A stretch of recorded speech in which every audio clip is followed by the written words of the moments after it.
mae Llio yn mynd i wneud t-shirt pink. Na, mae hi'n mynd i customiso t-shirt dy calon lace. Chi angen t-shirt plaen unrhyw liw, lace neu darn o lien bwrdd glân yn amlwg, marker, hem tape, haearn smwddio, template calon a siswrn. Cychwynnwch, rhoi troi'r t-shirt ffordd yma. Gosodwch y template ar y cefn neu lle bynnag chi eisiau fo. Hefo marker, ewch rownd y calon. Wedyn tynwch y template a torrwch y calon allan.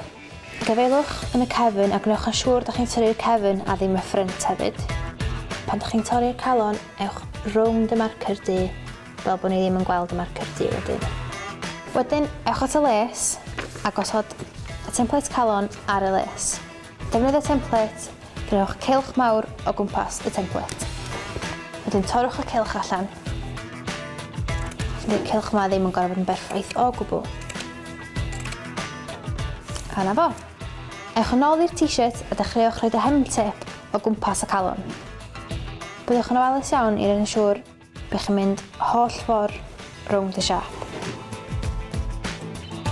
Defnyddiwch darnau bach i rhaid yn siŵr bych chi'n mynd holl ffordd rownd. Unwaith chi'n mynd holl ffordd rownd, gosodwch y les dros y siap. Wedyn, ewch ati i smwddio. Smwddiwch dros y siap am ryw 30 eiliad fel bod y hem tape yn sticer ffabric. Gnewch yn siŵr fod y hem tape wedi sychu drwy codi'r les ychydig. Ac os mae'n wedi sychu, trwch y t-shirt y ffordd iawn. A dyna chi, t-shirt calon les. Gallwch chi wneud hyn efo unrhyw t-shirt, unrhyw ddefnydd, ac creu unrhyw siap.